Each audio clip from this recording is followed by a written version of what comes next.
We just talked to David Watson, the head coach for Blackman. Bryan Barrett of WGNS covered that game for us. He joins us on the Cook Neon Hotline. Bryan Barrett had the victory, Blackman over Smyrna tonight.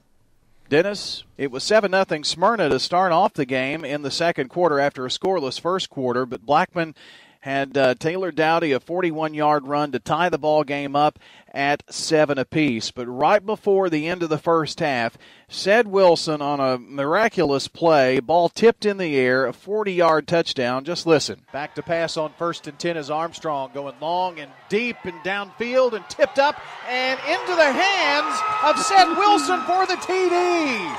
Ced Wilson was right there, intended for simple. It was tipped up in the air. It's a touchdown for the Blaze. That made it 14-7 at the half. Then Taylor Dowdy would score coming out of the halftime locker room with 10:55 to go in the third on a 47-yard run to put Blackman up 21-7. They wind up winning it by a final of 28-14. On the night, 27 carries for 190 yards for Taylor Dowdy and 2 touchdowns.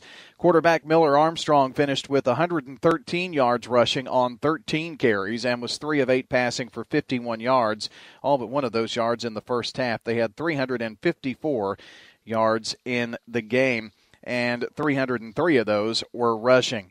For the Smyrna Bulldogs, on 24 carries, 96 yards for Casey Perkins.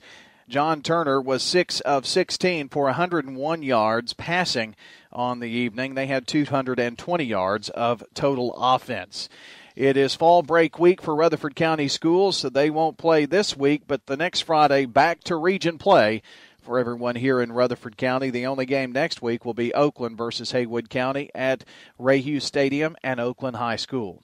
That's going to do it here from the Inferno and Blackman High. Bryan Barrett, News Radio WGNS.